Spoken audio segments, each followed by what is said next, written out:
This house has been given to my parents, actually. So we are also considering divorce. I feel there is no need for relationships anymore. James was staring at me and gave me a sheer order to get out of the house. The insults at me didn't stop from his mouth. His parents appeared to condone his happiness by what they did not say, for neither offered any comment on their son. But their words did not make me falter at all. I meekly nodded, quietly consenting to vacate the gutted home. Inside me, there was a well-thought-out plan. With the luggage I had prepared beforehand, I left the house without hesitation. They still hadn't realized the gravity of the situation that awaited them. My name is Emily. I just turned 50. A long time has passed since our marriage. Our children have become independent and live away from us. I used to lead an ordinary salaried worker's life, but now, through a friend's introduction, I spend fulfilling days as a teacher of handmade accessories, which was my hobby. This new job has become a turning point in my life. Through interactions with my students, sharing the joy of crafting, every day has become fulfilling. Some people might have negative opinions about turning a hobby into a livelihood, but I am very satisfied. James and I met by chance at the company where I used to work. He was employed at a client company at that time, and we started to meet often through work-related social gatherings. Gradually, as we got to know each other, the distance between us shortened naturally. We deepened our relationship and eventually chose to marry as a result of our love. After spending 3 years of marriage, a healthy and energetic boy blessed our family. Utilizing his intelligence, he graduated from a well-known university in our country. Afterwards, he got a job in a top-tier company in the industry, and now he is living happily with his beautiful wife. As parents, being able to see our son's happy life is our greatest joy. However, contrary to our son's prosperous life, the relationship between us as a couple became harder to feel happy about. A number of years swiftly passed since our marriage. Around the time our son took his first step into society, James started showing changes in his behavior. The once gentle and considerate James was nowhere to be found. "Emily, hurry up and prepare dinner." Gradually, he began to see me as nothing more than a housemaid, always demanding things in an authoritative tone. What troubled me the most was his daily changing demands and preferences. "The tomato soup is too strong," he complained. So I made it light-flavored the next day. "Now it lacks flavor," he shouted. One time, intentionally, I served the miso soup with the same taste for several days, yet he continued to whine that it was too strong or too light based on his mood. I realized that he wasn't concerned about the taste. He just wanted to complain and trouble me. Such childish behavior only left me dumbfounded. Lately, James has been getting easily angered, blaming me over trivial things, and the instances of verbal abuse have been increasing. I've been wanting to escape this life and start anew strongly. Lately, I often wondered what caused James to change this much. However, I cannot leave this place. I have a mortgage that hasn't been paid off yet, tying me down. Despite this, James suddenly quit his job without giving a clear reason and now lazes around the house all day. Naturally, he hardly lifts a finger to help with the daily chores and housework. When I come home from work feeling the fatigue of the day, it's usual to find alcohol snack packaging and trash scattered all over the floor. Amidst all this, I manage to maintain the household with the salary I bring home. Actually, the house we live in was recently rebuilt, and I funded it all. Managing the finances of the household, I saved bit by bit for the house's reconstruction. This house is what I worked hard to build. Therefore, I didn't want it to fall into James' hands if I left. Of course, there's the mortgage issue, but this house also embodies my wishes and aspirations. It's a house I had built with detailed instructions, choosing every aspect of it. Among those, I take pride in the spacious kitchen area. It's very easy to move around while cooking, making the cooking experience enjoyable. Initially, James had quite a bit of input on the house's design and layout. I'm covering all the costs for building this house, so I want my wishes to be respected, I told him. After hearing that, James stopped giving his opinions. Over several months, we faced various challenges and unexpected issues, but eventually, the house we desired was completed. Though it was tough to achieve everything within budget, not all of my desired features and details could be incorporated. This house still fulfilled our dream. I felt a deep sense of joy about this reality. However, the cost of construction greatly exceeded our initial estimates, leading us to take on a much larger loan than expected. Taking on such a substantial loan in our 50s was something we hadn't imagined. But thinking about the happiness of our new home gave us the energy to overcome this burden. On the other hand, James seemed a bit sulky because his opinions and wishes were not well reflected in the house design. This isn't necessary, Nier. It's like throwing money down the drain. While I kept ignoring his complaints and grumbles, he gradually stopped talking to me. Instead, he began scattering trash around the house and leaving things disorganized to irritate me. His childish behaviors started to become noticeable. Such actions probably came from his discontent. I wondered when this life would end. I spent every day pondering such thoughts. A few months had passed since we moved into the new house when suddenly, one day, the doorbell rang. We weren't expecting any visitors that day, so I had no idea who it might be. As I was preparing to go to the front door, James got up and headed there before me. Maybe he knew who was coming. After a while, cheerful voices and laughter leaked from the entrance. The moment the door to the living room slowly opened, I saw the faces of the visitors. What could it be? My father-in-law and mother-in-law. Yes, the unexpected visitors were my in-laws, Harold and Alice. To be honest, I always felt pressured in my relationship with them. When we first announced our marriage, they treated me coldly as a woman of lower social status and criticized me quite harshly.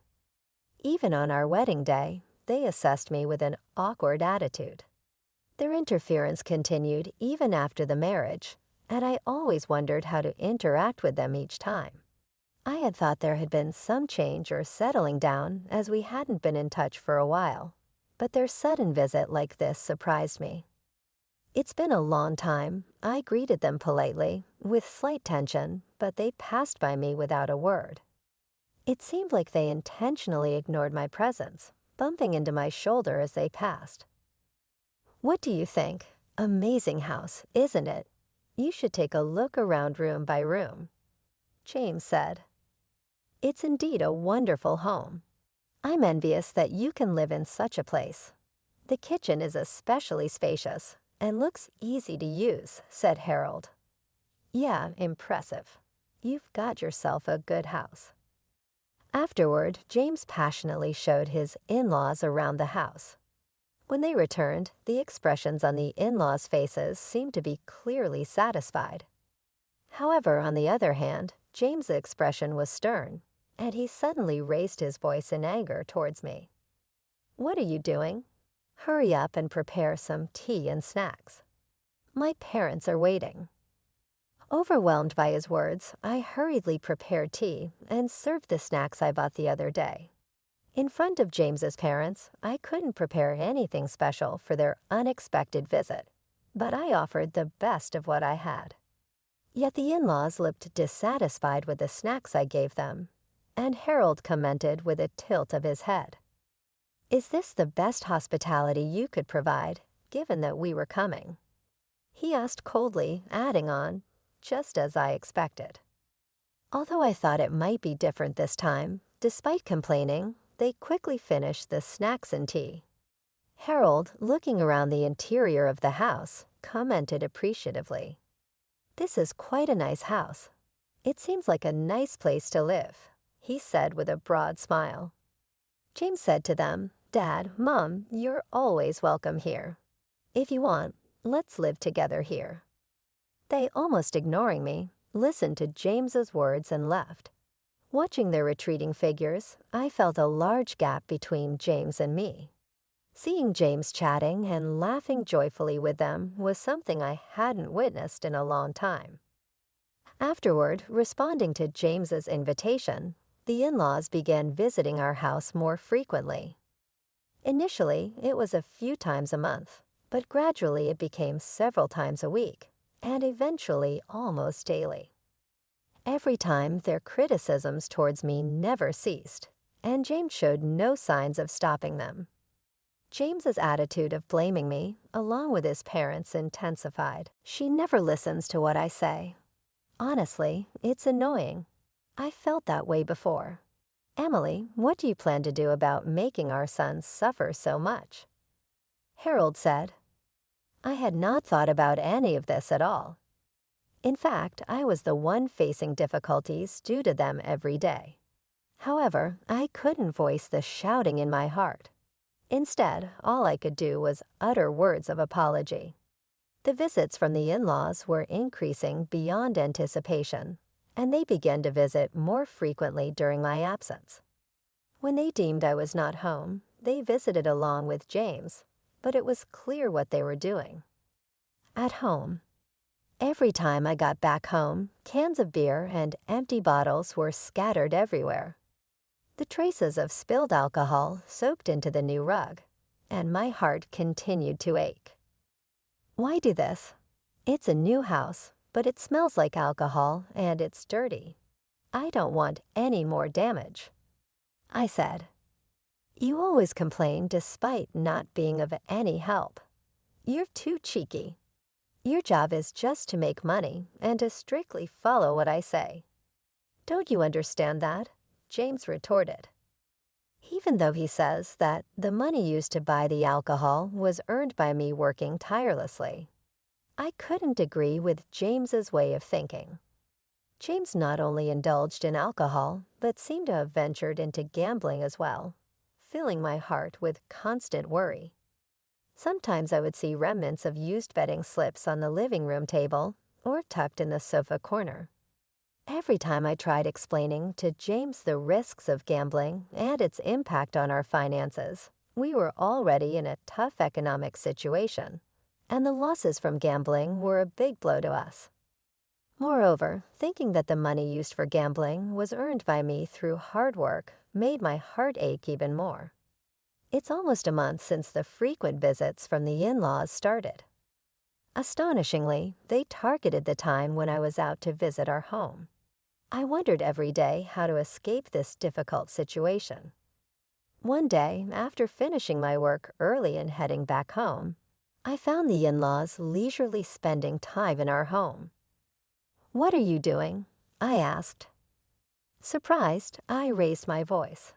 Reacting to my voice, the in-laws stared at me for a moment and clicked their tongues in displeasure. From their attitude, I felt as if my presence was bothersome to them. Yet this house is mine. There's no reason for them to intrude like this. On top of the complex interactions with James, the frequent interference from the in-laws increased my stress day by day. No matter how patient one might be, there's a limit to everything. Facing the insolent attitudes and actions of James and his parents, I finally reached my limit. However, I realized that instead of just getting emotional, it was necessary to come up with a plan, and I decided to carefully make one. Amidst all this, something very unusual happened. At a time when I was supposed to be out, the in-laws visited. "Hello, this is unusual. You usually avoid coming when I am here. What's different today?" I greeted them. Against my slightly sarcastic greeting, the in-laws showed a bit of an annoyed face. "We didn't choose the time to come when you are here. It just happened," Alice said. Same old face as usual, the snarky words and attitude of these two made me sigh internally. Yet they pushed me aside and boldly stepped into the living room. "Hey, been waiting for you," James said with a smile. James welcomed his parents-in-law and promptly led them to the kitchen. As I quietly followed them, I noticed the shoes recklessly thrown at the entrance. They seemed to have taken complete ownership of this house, which was very displeasing. In the kitchen, Alice was holding the latest kitchen gadgets and appliances, examining them with interest. "New things are really better. With a kitchen like this, cooking will be more enjoyable," Alice said. "Yeah, the food prepared here would surely taste special," Harold added. As they finished inspecting the kitchen, Harold suggested the next place. "Well, let's head to the bathroom next," he declared. The three of them started walking towards the bathroom. Being able to sense some plan behind the actions of my in-laws, I kept an eye on their movements. Especially the meticulous checks they were conducting inside the house hinted at some hidden agenda. Even when they left the house again, they wore satisfied expressions as if they had confirmed something. "What were you inspecting? Is there something you should tell me?" I asked James. "I told you not to worry. It's none of your business," James replied. James's behavior hinted at hiding something from me. On top of that, I suspected he was trying to manipulate me cunningly. Grasping the real intention was tough, and I had no choice but to observe the situation. Then one day, when I returned home from work, there was a large moving truck parked in front of our house. I immediately understood it belonged to a company called Moving Center. James was seemingly discussing something with the truck driver and representatives. When our eyes met, he pretended not to see me and disappeared inside the house. What shocked me more was that my in-laws arrived at our home at the same time. "Oh, Emily, you're back early. Come on in, Harold," they said. "Right, we can't waste time out here." Their behavior and conversation indicated that they were about to execute some pre-planned action. Though anxious, I decided to quietly wait and see what would happen next. Feeling overwhelmed by the atmosphere, I sensed the somewhat hurried gazes of my in-laws, but entered the house anyway. With each step, I noticed that almost none of the interior I knew remained. Instead, the familiar furniture and belongings of my in-laws had been arranged as if this were their home. My favorite desk and shelves had disappeared without a trace, as if erased with an eraser. In their place, my in-laws' dated furniture stood arrogantly. As I sat down on the sofa, the three of them surrounded me with smirky smiles on their faces. There was a smugness to their smiles, and I could see they were trying to toy with me. "Listen carefully, there's something I need to tell you," James said. "What do you mean?" I responded, bracing myself internally, but with a faint calmness. He sighed deeply and, with a troubled expression, continued his speech. "The truth is I've sold this house to my parents, and I can't imagine living here together anymore. I think we should get a divorce." As if to complement his words, Harold and Alice also nodded, sending me stern glances. There seemed to be some unspoken understanding among the three of them, leaving me isolated in the situation. From their behavior and words, I could see their plan to sideline me and claim this house as theirs. Having sensed their covert plans, I remained unfazed even when James suddenly announced his intention to divorce. I promptly signed the divorce papers as if I had anticipated this and quietly placed the wedding ring, which I had worn since our marriage, on the table. Staring at James and my in-laws' faces, I declared my intention to leave the house. Since I had anticipated this and planned, I had imagined how shocked James and my in-laws would be, but witnessing it gave me a sense of satisfaction. The fact that I had perfectly seen through their plan and acted accordingly felt like a small victory to myself. With that, I left the house with their astonished faces in the rear view to step into the first phase of my new life. I had been having suspicions about the unnatural behaviors of James and my in-laws, especially since my in-laws started visiting frequently when I wasn't home. I felt that they might be secretly planning something. In response, I was searching for ways to confirm it when the idea of installing surveillance cameras came to mind. Initially, I hesitated, thinking it was excessive to have such arrangements among family. However, as the stress and mistrust grew day by day, I decided to install cameras in concealed spots around the house. These cameras were synced with my smartphone, allowing me to check on the house even when I was out. On the first day after the cameras were set up, I peeked into the live feed on my smartphone during my work break. There was nothing unusual in the footage that day.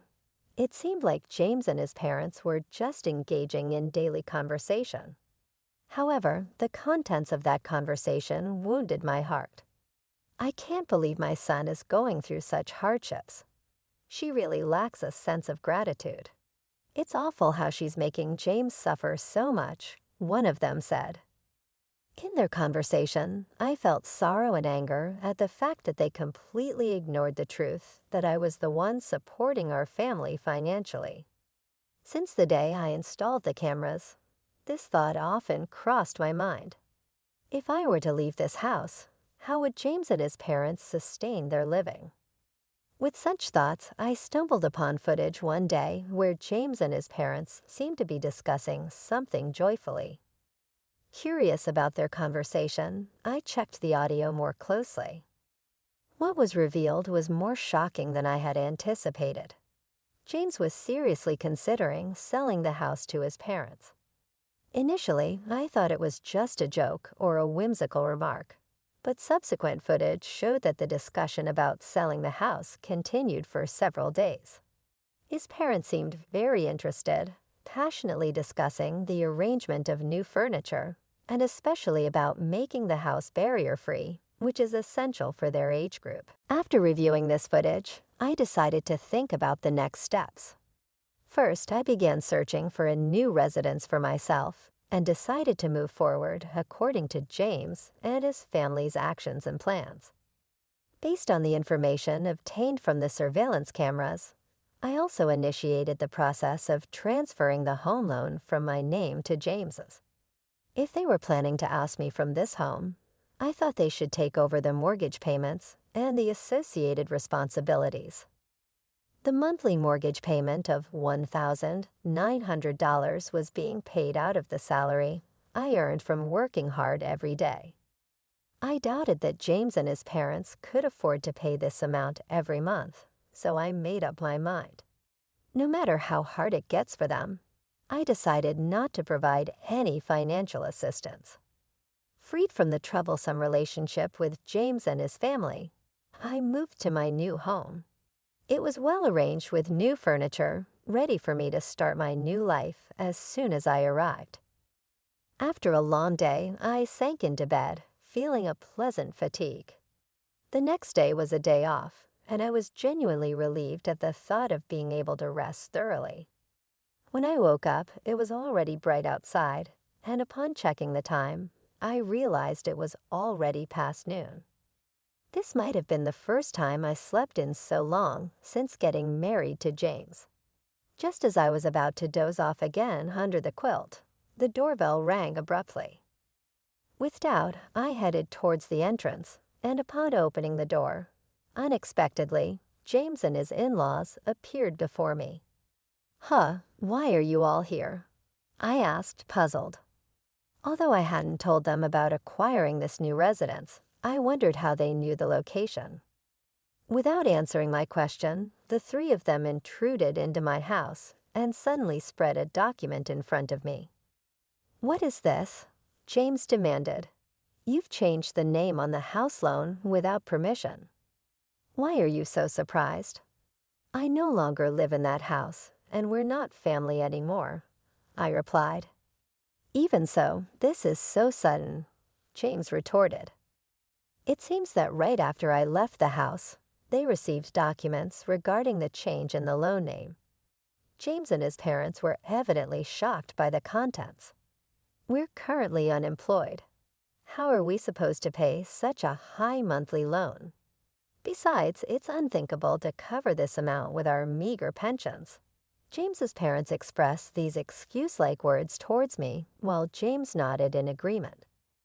Indeed, it was a fact that we had overspent due to our somewhat luxurious idea when building the house, but who had been spending their days doing nothing, living carefree without any knowledge. Were they trying to forcibly take over the house under my name? If they had thoroughly understood the details of the loan, they wouldn't have acted like this. As I remained silent, James, with an angry expression, crumpled up the documents. Don't forget, we won't pay this amount. Absolutely not. Furious, he threw the documents on the floor. See, this issue isn't just about monthly payments. If you default, interest and late fees will be added to the amount, and the final payment can end up being much higher than the initial amount, I explained. What is that? How do loans work? James asked, confused. Well, many people set up proper repayment plans to avoid defaulting, so you may not realize it in daily life. But in reality, the risks of defaulting are significant. Just because of that, it's unbelievable to think the amount would increase so easily. If you're doubtful, you might want to look it up on the internet or bank information. It'll be easier for you to understand. Initially, James seemed skeptical, but he took out his smartphone and began searching for related information. A few seconds later, his expression turned into one of shock and distress. Alice peeked over James's shoulder at the smartphone screen, appearing equally astonished. If this amount is true, what should we do? She asked. That's why it's crucial to get accurate information from the beginning and plan the repayments accordingly. This issue is more serious than you anticipated. The faces of James and his in-laws turned even paler. With a deep sigh, Alice spoke again. We can't come up with such a large amount of money instantly. However, there should be some savings or asset allocation between you two. Right. Honestly, there are no savings or assets. James has no stable income, and he's burdened with a substantial debt from gambling. There's no property for us to divide between us as a couple, I explained. James's face turned even paler as the reality was laid out. Therefore, I recommend looking for new employment for a fresh start. Discussing for hours here won't change the facts. After all the years we've spent together, why is this happening? I wish you'd understand our position a bit more, James pleaded. Really? Have you forgotten how much effort we have put in for you so far? I responded. Effort towards me? As far as I recall, there was never any support of any kind from my in-laws. I don't remember any assistance or support towards me, even when I think back. Upon hearing that, all three vehemently attempted to persuade and mend the relationship once again. However, I shut the door to escape their noisy voices and contacted the police. People are shouting outside my house, I reported. I didn't feel anything reporting those whose relations had faded with me. Now they felt like strangers. Following police intervention, the three individuals demonstrating unrest outside my home were escorted away by the authorities. Later on, due to their financial circumstances, it was concluded that they couldn't afford the house mortgage, so they opted to relocate to a reasonably priced apartment on the outskirts of the town to make ends meet. James, Harold, and Alice attended numerous job interviews. Although successful outcomes were rare, somehow James managed to secure a part-time job and was rumored among the locals to be supporting his family with that income. My daily life remained unchanged, and I dedicated myself to my job. During my free time, I began writing a blog related to handmade crafts. Surprisingly, this blog garnered a lot of attention, and my monthly income increased to more than double the previous amount. Moreover, requests for me to serve as an instructor for workshops and courses related to handmade crafts have been increasing. Currently, I have no thoughts of remarrying and plan to firmly walk through life on my own from now on. One day, I found an old household account book among some old documents. It was from the early days of my marriage to James, during a financially hard time when we meticulously recorded our expenditures. This brings back memories. We documented every little expense. As I looked through the account book, I reminisced about those challenging days, but that's all in the past now. With a sense of resolve, I decided to build new happiness on my own. And once again, I placed the account book back on the shelf.